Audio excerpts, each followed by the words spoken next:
folks can listen to it later. I have a YouTube channel I like to upload these things to, and we're going to get started. So thank you so much for joining tonight. All things self-compassion. If you're not familiar with self-compassion, say first timer in the chat. And if there are more of you who are familiar, just go ahead and please say, let's see, please say expert. Even if you're not an expert. I mean, I see Lisa's face. She's like, I don't know if I could call myself an expert, but I hear you. I know about it. I'm familiar, somewhat familiar. All right, so I'm going to share. This is great. We got some first timers. We got some people who have been around. Correct me if I'm wrong. I love a good dialogue on this. I'm going to present the best I know how, and then we'll have a chance to dive into some scents and aromatherapy at the end if you choose, and also some feedback and Q&A. Super glad that you are part of tonight, and it's really good to have all levels present. So for whatever reason, I don't have my presentation. Oh, there it is. All right, let's pull this puppy up. All right.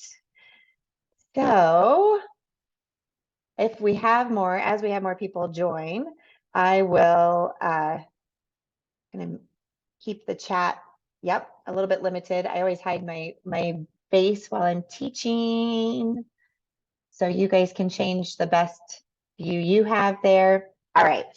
So self-compassion, all content drawn from Kristin Neff and her amazing website, selfcompassion.com. Super grateful for her leadership and just her insights as a researcher, and also a spiritual being who truly is bringing this to light to so many people, how we can all benefit.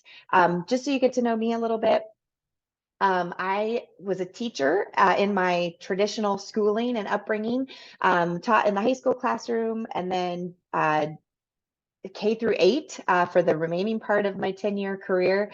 I started using essential oils in 2007 and actually have built a very successful business teaching people how to use essential oils to increase their wellness and sort of complement their health goals.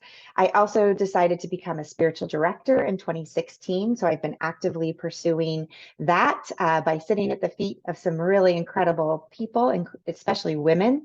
I've presented locally and nationally, and currently I am remarried to the love of my life, Jerry, after a divorce 12 years ago. We have 4 teenagers all together, so you can imagine the chaos that my life is most days. And currently, I would just add that I am deeply grieving the loss of my mom. So I said today on Instagram, and I said yesterday as well, like what I'm doing with self-compassion and as it relates to self-care and specifically soul care and spiritual coaching is directly a response to who she was in my life and the pioneer woman that I found her to be for me, spiritually, mentally, physically, all the things as a mother should be, she was. And so this is in honor of her. You can see a picture of her there actually with my whole family. I'm an aroma freedom practitioner and a life coach, spiritual director. We do have an incredible, thriving oils community. So for those of you who've dabbled or want more information, this is not a sales pitch. This is just a reimagining of what it could look like to see health and wellness for all people in the world. And in that, what I offer tonight is not a replacement for medical treatment or any sort of alternative to medical advice. So if we tap into some things that cause you some concern or upset, I highly encourage you to seek out psychological counseling, therapy, and or psychiatry if those are things that you need.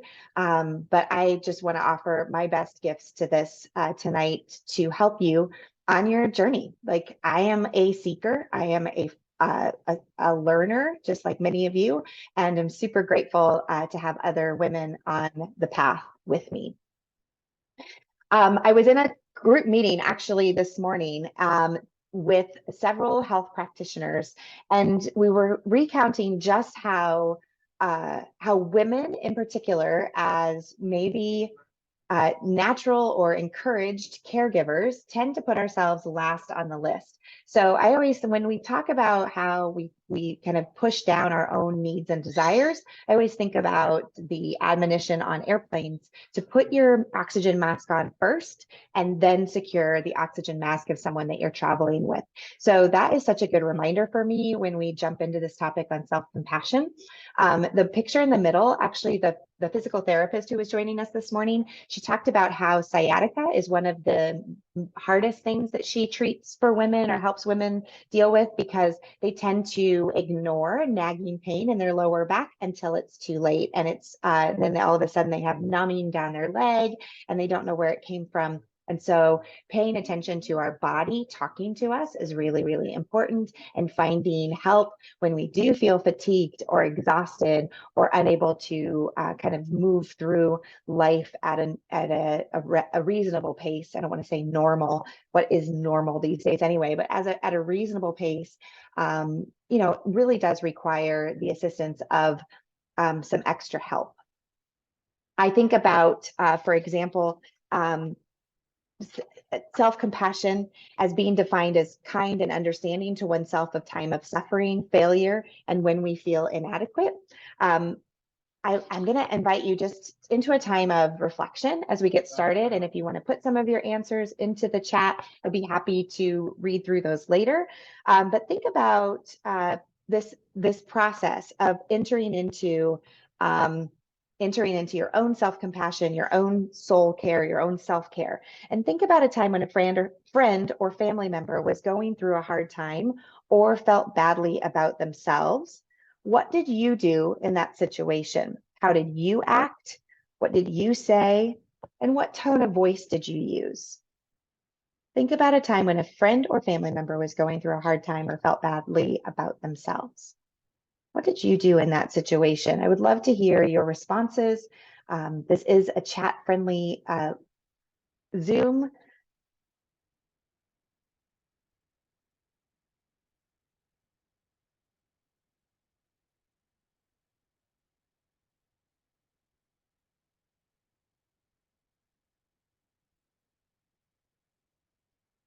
Yeah, Lisa adds that she didn't feel judgmental toward the person who was going through a tough time.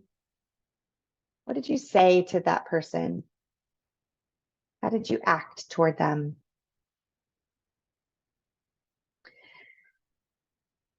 Now think of a time when you were struggling or feeling badly.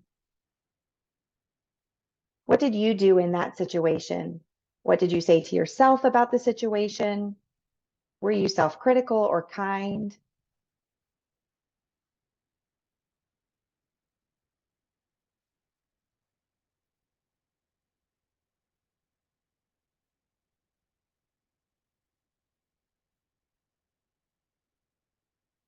Yeah. Mary, thanks for offering that. When you were helping a friend, you offered her comfort. It's going to be okay, right? Were things that you said. But then when it was your turn, you turned self-critical. Why? And maybe this question of, why is this happening to me, right? Like, this isn't fair. And self-criticism sort of took over. It's easy to see that there's typically a difference between how we treat a friend who is suffering and how we treat ourselves. Why is that, do you think? And how could you treat yourself more like you would treat a loved one the next time you're suffering? Just think that is such a key question when it comes to being aware of our limitations of self-compassion. So Kristin Neff, Dr. Kristin Neff, sorry, I should have classified that there. She wrote a great article on the Berkeley website about myths of self-compassion. And the first thing she talks about is self-compassion isn't necessarily going to allow you just to tune out the bad stuff out of your life. We're not avoiding negativity. It actually makes us more willing to accept, experience, and acknowledge difficult feelings, except we do that with kindness. So 5 myths of self-compassion. One is that we believe that it is a form of self-pity. in some respects, that we feel sorry for ourselves. Number two, it means that we are weak. Somehow we aren't strong enough to, quote unquote, do it on our own. It's the opposite of strength. Number three, another myth is that people believe that it undermines their natural motivation or their inclinations because they're slowing down maybe some of their activities. Self-compassion also gets confused easily with self-esteem. So self-esteem is what we do to build ourselves up from an opinion of ourselves or take that in from other people. And self-compassion is actually an action that we offer ourselves. And the last myth of self-compassion is that people believe that it is selfish because we are perhaps maybe not neglecting other people, but we are self-centered or only focused on ourselves instead of seeing it as a bridge to better caregiving and better acknowledgement of other people's needs. Molly, good point. If I had a friend treat me the way I treat myself, we would not be friends. Yep, we got to remind ourselves of that regularly, don't we, friends? So let's talk about the three main tenets of self-compassion as taught by Kristin Neff. Number one is self-kindness versus self-judgment. So self-kindness entails being warm and understanding. These are examples where we tend to be gentle with ourselves and that we accept our reality with our own form of sympathy and kindness. So some examples from Dr. Neff's self-compassion scale is to try to understand and show patience regarding your own perceived personality flaws, being tolerant of your own shortcomings, and giving yourself the tenderness and care you need when you're going through a tough time. So as I said at the beginning, I am deeply grieving right now. It's been 6 months since my mom passed, and I hear voices in my head, not from other people, but my own voices that's like, aren't you over this by now? Whatever over it means in the field of grief, right? And self-kindness says, this is totally fine that you're showing up just as you are, and that there are weepy times that you have, even if it's in the local Walmart. Self-compassionate people recognize that being imperfect, failing, and experiencing difficulties is inevitable. Y'all, it's gonna happen. And it doesn't have to be something drastic like a loss of a loved one. So we tend to be gentle with ourselves when confronted with painful experiences, rather than getting angry when life falls short of set ideals. That is what self-kindness entails. We have to recognize that we can't always get or be exactly what we want, so that we don't continually fight against ourselves, right? We create more opportunity for self-criticism, frustration, and of course, raise our levels of stress. So we're trying to establish greater emotional equanimity. So again, going back to our example that we started with today, treat yourself as you'd treat a friend. Let yourself make mistakes. Honor it in the midst of the mistake. I knew a friend who worked for Cafe Gratitude in California, up in Berkeley, actually. There's another one that just closed in San Diego. But she said when the servers or anybody would drop a plate on the floor, everyone would stop what they were doing and they would applaud, not out of sarcasm, but out of compassion, right? We're applauding because we're recognizing that mistakes happen and we're going to celebrate them, even if it causes embarrassment and frustration and we're disappointed in ourselves. We're going to celebrate that a mistake happened and that we have a solution already in place to take care of that. The other way you can treat yourself as you treat a friend is to care for yourself as you treat others. If we tap into our own caregiving system and release oxytocin for beneficial cardiovascular effects, we can do that in a numerous amount of ways, right? Oxytocin is released, it's our feel-good hormone. So it could be about giving yourself a hug physically. It could be about calling and talking to yourself in forgiving language, even referring to yourself as baby or dear or darling, to just sort of humanize yourself Even if we're initially reluctant and it seems a little silly, it's taking care of that heart space within each of us. And thank you, Mary, for your compassion in the chat. Appreciate that. Common humanity versus isolation is the second tenet of self-compassion. This means that we accept our mortality, we accept vulnerability and our imperfection. We share human experience with others, and we honor those lived experiences of others as well. I have just dived in so deeply on this part of honoring lived experiences of others. It's part of my goal in the soul care work that I'm doing, to really bring women especially together, to really just honor each other's stories. I think too often, especially when we're separated by social media and we're given just maybe sometimes a rosy picture of what's happening, we forget that people have experienced discrimination, they've experienced otherness. We may use othering language to try to keep people apart instead of looking for the commonalities in our stories and recognizing in the midst of that the shared humanity of being together. So according to the self-compassion scale, more specific behaviors would include perceiving your own shortcomings as natural aspects of the human condition. So normalizing our differences rather than really, how should I say, trying to be something that we're not, right? Honoring what we share in common. Also viewing your difficulties as part of a life that everyone goes through. You are not alone. You are not alone. I think that's one of the reasons the Me Too movement is so prevalent and popular, and in its best moments serves to bring people together around experiences that were potentially harmful to them spiritually, emotionally, and physically. And also reminding yourself that others feel inadequate at times when you feel the same. So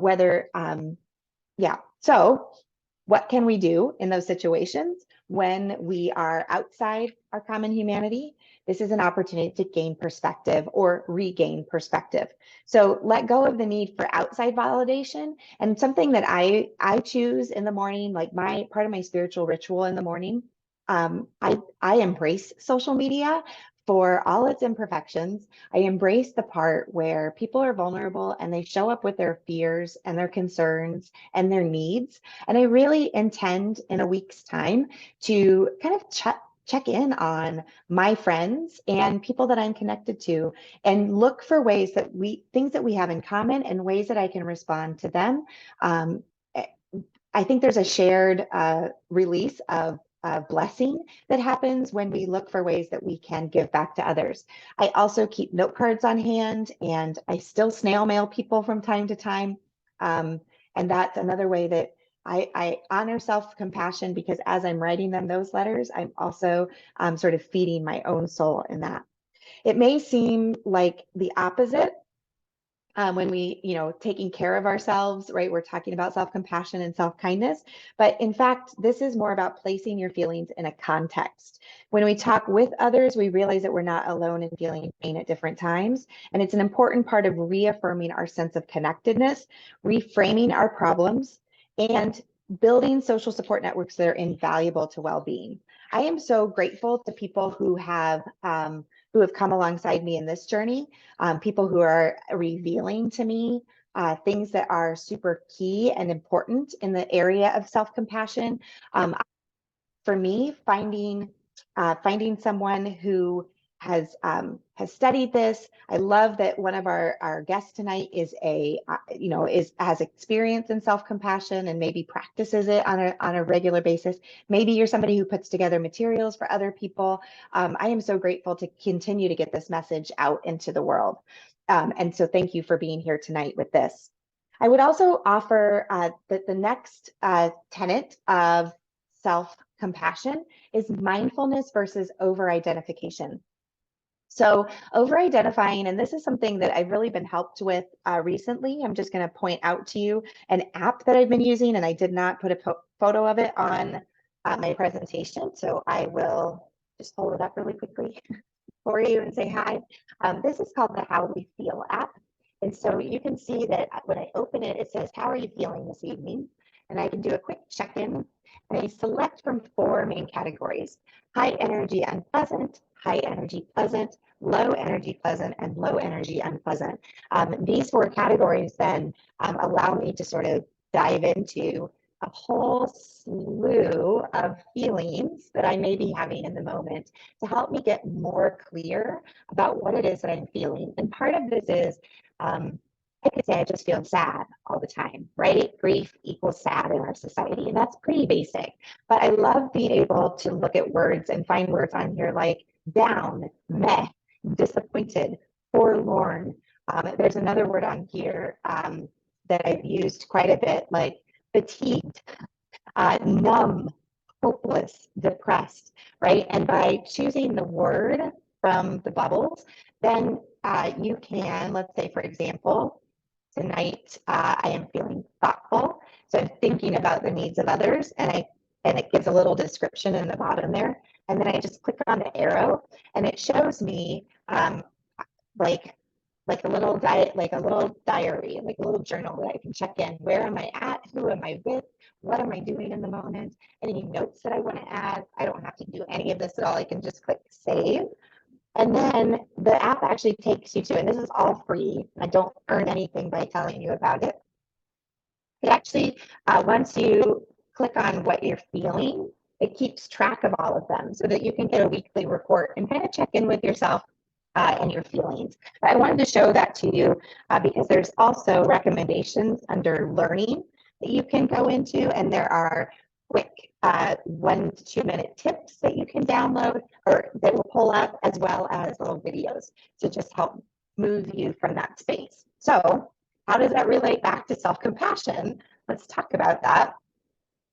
This is about being mindful of how we're feeling, not avoiding it, but observing our negative thoughts and emotions openly, relating personal experiences to those of others who are also suffering, and to just not be over-identified with thoughts and feelings.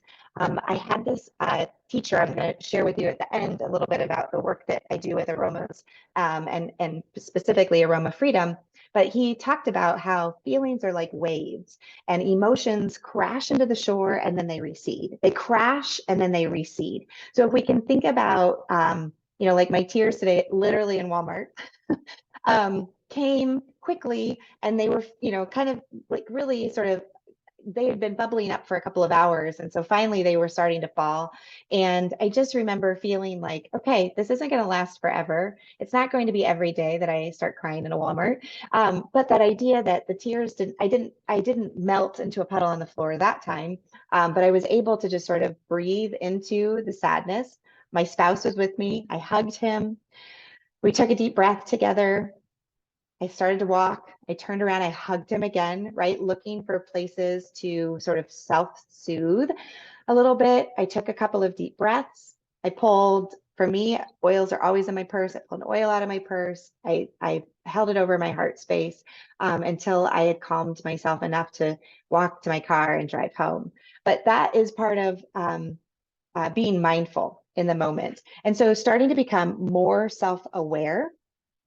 When we adopt our emotions with curiosity and openness, then we can maintain perspective when things bubble up over us. So when you catch yourself thinking a negative thought, like I'm such a horrible person for getting upset, like I didn't think that.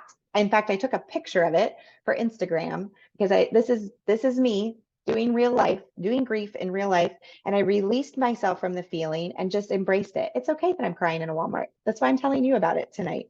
Not only is mindfulness one of self-compassion's core constructs, but you can also use yoga and deep breathing, nurturing meditations, body scans. Where was I feeling that emotion today? Where was it getting stuck? Where was it releasing from? Where did it stem from? And being able to sort of examine it rather than just simply be overwhelmed by it. Real quickly, I wanted to leave you with something, self-compassion affirmations to practice. Those of you who aren't going to stay with us for the remainder of our time. I love that if you're a believer in the power of affirmations, you can use them to replace self-criticism, or maybe you've printed some of these out, or maybe some of these resonate with you. But I would love for you to write down the ones that connect with you the most, because there's power in having a phrase or a mantra or an affirmation that you can recite or take or kind of take to memory, and have in your have in those moments when you need it the most. It doesn't mean that affirmations are going to cure your feelings of sorrow, but they will help reshift or reframe you in the moments. So these are from Louise Hay's website. I accept the best and worst aspects of who I am. My mistakes just show that I'm growing and learning. Changing is never simple, but it's easier if I stop being hard on myself. That one really spoke to me. Here's more of these. I'm not the first person to have felt this way, and I won't be the last, but I am growing. I deserve compassion, tenderness, and empathy for and from myself. I am free to let go of others' judgments. I release myself. Just period. I release myself with forgiveness from today and move forward with self-love to tomorrow. I'd love for you to take one or two of these with you, write it down, stick it in your notes, say it out loud to yourself, text it to a friend or loved one, and allow these affirmations to truly rewire your brain.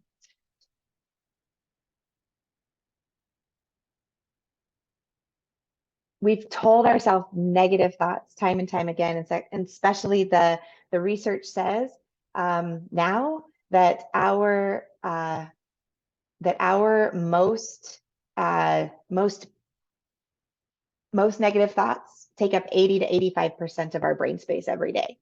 So how are you shifting the negative thoughts and the negative understandings of yourself and your state in life to be more positive and to be more self-compassionate? It doesn't mean everything is unicorn and rainbows. Let's be very clear. I am not talking about positive pop psychology at this point. I'm talking about a spiritual practice of honoring yourself in the area of self-compassion. If you liked what you heard tonight, I'm not finished yet. I'm going to continue on, but I want to just close out for people who can only join us for 30 minutes. If you liked what you heard tonight and you'd like to download my soul care kit for more affirmations and exercises that you can do, you can visit my website at angelalayman.com/soul-care. I am really, really grateful for your participation tonight. I would love for you to be on my Wednesday Wisdom email list, and downloading that soul care kit will help put that in perspective. You can also follow me on Instagram. I'm constantly posting about soul care and spiritual direction there. I'm very, very grateful for the time that you spent with me tonight. I am going to continue. For those of you who are sticking around, I want to tell you more about listening for your inner wisdom and how you can reconnect within using even your common household products like herbs or fresh herbs from your garden, fresh citrus from your refrigerator or from your tree. In fact, I have a lemon tree in my backyard here in Arizona, and it is just getting ready. It just produced a ton of fruit for me and for us this spring, and it's already showing signs that we're going to have a very abundant harvest next time. So I'm super grateful for that as well. The reason I feel so strongly about this is I learned about 15 years ago that fragrances have a very powerful impact on your emotional state. So when I was going through my divorce, I found that if I applied essential oils with an intention to my body, I could really transform my thinking and shift some of those old patterns in my brain. And that's because the airborne odor molecules travel up your nose to your olfactory receptors, which then relay messages to other parts of the brain. Who knew, right? Your sense of smell is the only one of the 5 senses that is directly linked to the limbic lobe of the brain, the emotional control center. So no wonder I felt better diffusing oils, putting them on as perfume, wearing them for skincare. And I found that it also increased blood oxygen levels in my brain. So I love that I can use the oils in this very strategic and other scents in this very strategic pattern to help facilitate the release of stored emotional blocks. I learned this technique from Dr. Benjamin Purkis, who is a clinical psychologist who's been in practice since 1995. And he released the book, The Aroma Freedom Technique, Using Essential Oils to Transform Your Emotions and Realize Your Heart's Desires, in, I think, 2016 is when that first became available. And you can find him online at the Aroma Freedom Academy. So I'm going to jump right into this. And I'd love to hear in the chat, what is your biggest roadblock at the moment?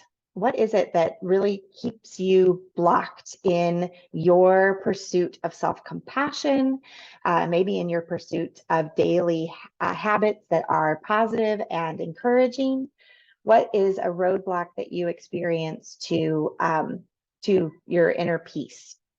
And I'm laughing because right now I'm teaching in here while my daughter's teaching swim lessons, and there's a little guy who's not very happy with his experience. So again, his roadblock is probably just sheer fear, right?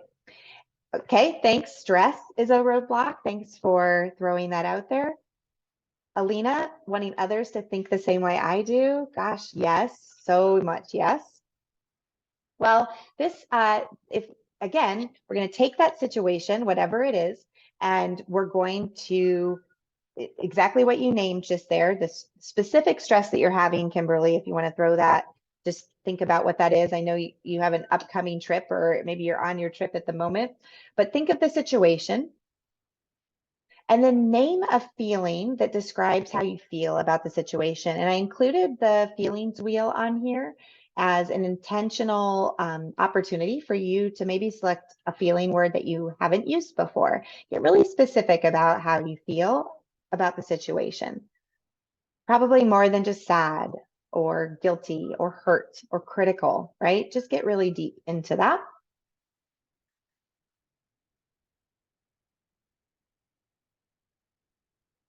And then locate that feeling in your body. So where do you feel that feeling in your body?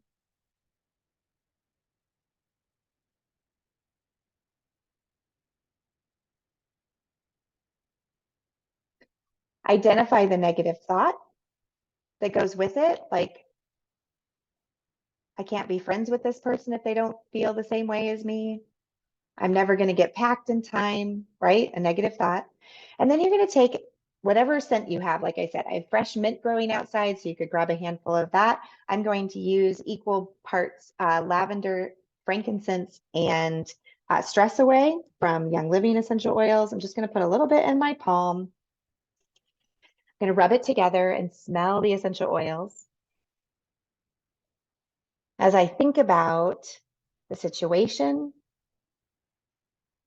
the feeling,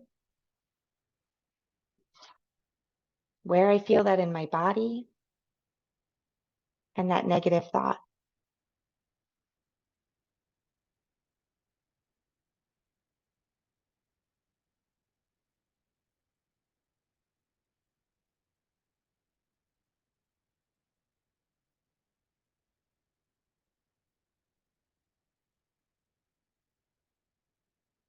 After you've taken a good 3 to 4, maybe 5 deep breaths, revisit the situation. Look for creative ideas that have shown up. Think about ways that you can strategize or embrace the situation similarly or differently. And then decide what is next. Do you need to go through this again? Is it really about what you thought it was, or is there something deeper? It may be that that was enough and you can move on with your day from here. It may be that you want to do a full Aroma Freedom session. I offer those regularly, so you can find the information on my website.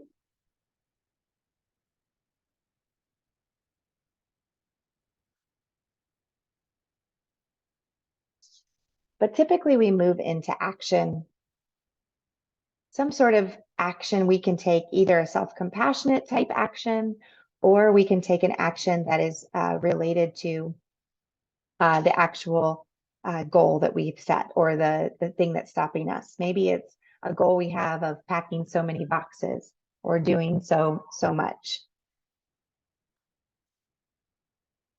Somehow write down the affirmation that's going to help shift your experience of the situation. Maybe create a visual representation of it. And then repeat.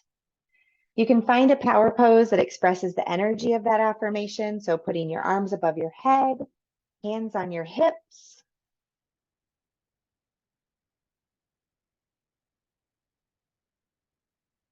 But finding yourself more resolute in creating insight or direction.